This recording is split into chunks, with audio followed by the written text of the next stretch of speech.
Bonjour tout le monde et bienvenue sur ma chaîne. Si tu n'es pas encore abonné à ma chaîne, fais-le pour ne pas rater les publications à l'avenir.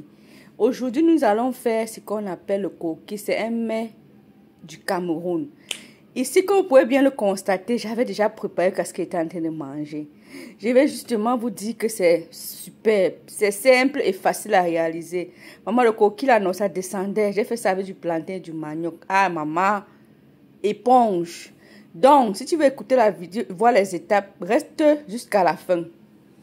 J'avais à tremper mon coquille à la veille, mais vous pouvez aussi le tremper même 5 heures avant ou 3 heures avant, ça dépend du temps. Regardez comment c'est propre. J'avais déjà trempé à la veille. Donc, ce qui est là, c'est que j'ai commencé donc à laver. Je me suis servi d'une passoire et juste de mon coquille que vous voyez là. Je changeais l'eau au fur et à mesure. Je lavais, je changeais l'eau, je lavais, je changeais de l'eau. Donc, une fois que j'ai lavé, parce qu'il est constaté que c'est déjà propre, vous pouvez constater comment l'eau est bien claire. Ça veut dire que mon coquille est propre. Et maintenant, voici une étape très importante. Il faut trier le coquille parce que généralement, ça vient avec des cailloux, des petits cailloux en bas. Donc, si tu ne le tries pas comme ça, tu peux te retrouver en train d'écraser le coquille. Et après, quand tu manges, tu ressens le coquille. Et c'est très désagréable. Donc, je me suis mise à trier mon coquille. Comme vous pouvez constater, je l'ai trié parce que j'ai fini. J'ai utilisé 3 piments parce que j'aime que le coquille est pimenté. Mais vous pouvez, c'est facultatif. Vous pouvez utiliser comme vous pouvez ne pas en utiliser.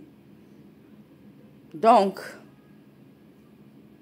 j'ai utilisé l'huile rouge, le sel, mon coquille et mon piment. Le coquille là c'est 500 grammes.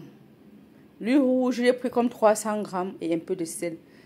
Une fois que c'était prêt, j'ai mis à écraser. J'ai envoyé à écraser. Bon, j'ai envoyé, c'est trop dit. J'ai écrasé ça moi-même chez moi avec mon mixeur. Vous pouvez vous servir d'un moulinex, comme vous pouvez vous servir d'une batteuse comme celle que j'ai là. Moi, je préfère la batteuse parce que je n'aime pas quand le coquille écrase trop cuit. Je n'aime pas. Donc, du coup, je me sers toujours de ma batteuse. Une fois que j'ai bien écrasé mon coquille, voilà là où le travail commence. Ce que vous voyez que j'ai mis là, c'est le poivre noir. J'ai mis juste un petit poivre noir pour aussi, au fait, si il y a les gens que ça peut leur déranger le ventre. Dans ce cas, ça ne va pas les déranger. J'ai mis aussi le sel. Voilà mon huile que j'avais mis à chauffer. Et j'avais aussi mis l'eau pour faire bouillir dans la marmite. Donc, voilà mon coquille comme vous pouvez constater. Voici le vrai travail, maman. J'ai tourné ça jusqu'à ce que même les muscles sont sortis. Donc, mon bras est devenu dur. Parce que en fait, ça c'est une partie que je dis souvent. Elle est très importante parce que il faut la tourner jusqu'à ce qu'elle devienne comme la mousse. Si tu veux avoir un coquille éponge. Je ne parle pas des coquilles là que on a fait, c'est sorti même d'abord deux côtés, un côté blanc, un côté rouge. Non. Je ne peux pas parler de genre de coquille là. Donc si tu veux voir comment ceci va sortir, reste jusqu'à la fin. Et tu verras la couleur. C'est la magie. Donc imaginez alors comment il tourne. Vous voyez comment c'est en train de gonfler au fur et à mesure. J'ai tourné ça jusqu'à... Maman, même le bras faisait même mal. Chaque temps, vous allez constater, chaque temps, je laissais un peu, je faisais un peu semblant, je continuais à tourner. Ça me laissait pas, regardez, vous voyez. Ça me laissait pas, voilà, alors regardez comment ça a déjà... Non seulement ça a gonflé, comme c'est devenu comme la mousse, ça a gonflé. Et c'est idéal, c'est comme ça que ça doit être, cette texture-là. L'eau que j'avais mis au feu là, ça c'est l'eau chaude. C'est ça, je prends maintenant une partie, je mets dans mon coquille, je commence à tourner. Je mélange pour avoir une bonne texture. Vous voyez comment ça sort les trous, non?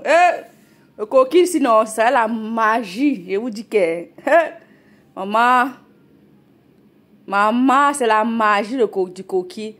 Parce que les gens passent le temps à préparer, ça n'a même pas de couleur là. J'ai ajouté encore l'eau parce que ce n'était pas suffisant. J'ai continué à tourner. Je vais tourner en ajoutant l'eau jusqu'à avoir la texture que je veux. Tout à l'heure, vous allez voir la texture comment ça doit être. Ça ne doit pas être ni lourd, ça ne doit pas trop peser, ça ne doit pas être lourd. Donc ça doit être au milieu là. Donc et pour faire ça, il faut être vraiment, il faut savoir regarder. C'est à l'œil. Donc, je ne peux pas exactement vous dire qu'il faut telle quantité d'eau, non. Ça dépend aussi de la quantité du coquille. Voilà, alors mon huile. Bon, cette étape-ci, vous pouvez la faire de deux manières. Vous pouvez mettre le coquille dans les feuilles avant de mettre l'huile. Moi, je préfère la mettre comme ça parce que j'étais pressée et pour gagner aussi. En tout cas, ça ne change rien. Un coquille qui va être bon, ça va être bon. Et je me suis servi du papier alu et du papier cuisson pour emballer parce que là où je vis ici, je n'ai pas les feuilles. Voilà dans mon papier alu et mon papier cuisson. Je vais donc commencer à verser mon coquille à l'intérieur. Voilà, regarde la couleur. Eh, maman, le coquille sinon. La magie, c'est parce que là, c'est l'appareil photo. Donc, imaginez que si vous voyez ça en face. Regarde comment c'est trou. Donc, ça vous dit, il y a un coquille qui va... Donc, un coquille qui va réussir. Tu n'as pas besoin de trop tourner. Voilà ça, regardez comment c'est. J'avais mis mon eau au feu. L'eau là que j'avais mis depuis là, le reste là. L'eau doit bien bouillir. J'ai mis une petite assiette pour que le coquille ne soit pas en contact direct avec l'eau. Donc, et j'ai continué donc à faire mes boules de coquille, vous pouvez voir. Et j'ai accompagné mon coquille du plantain mûr. Voilà le plantain. Regardez d'abord la couleur du plantain. Moi, ça donne envie de manger. J'avais à laver mes plantains. J'ai commencé donc à éplucher. Et après, j'ai découpé. Voilà ça. Ouh! Et ensuite, j'ai mis ma marmite au feu. J'ai versé mon plantain à l'intérieur. J'ai porté à ébullition. Bon, j'ai aussi mis un peu de manioc parce qu'elle avait envie de manger le manioc. J'avais le manioc au congélateur. C'est ça qu'elle n'a pas montré comment j'épluchais. Et après, j'ai mis mon manioc. Maman, vous voulez me dire que quoi? Vous-même, dites vous-même quand vous regardez la couleur du plantain et du manioc là. Ça ressemble au coquille, non? Regarde le coquille, alors voilà le résultat. Imaginez alors la suite de ça. Regardez. Vous-même, regardez. Est-ce que ça a deux tons? Est-ce que ça a deux couleurs? C'est la même couleur. Regardez le milieu. Donc, si vous avez aimé, likez, partagez et abonnez-vous.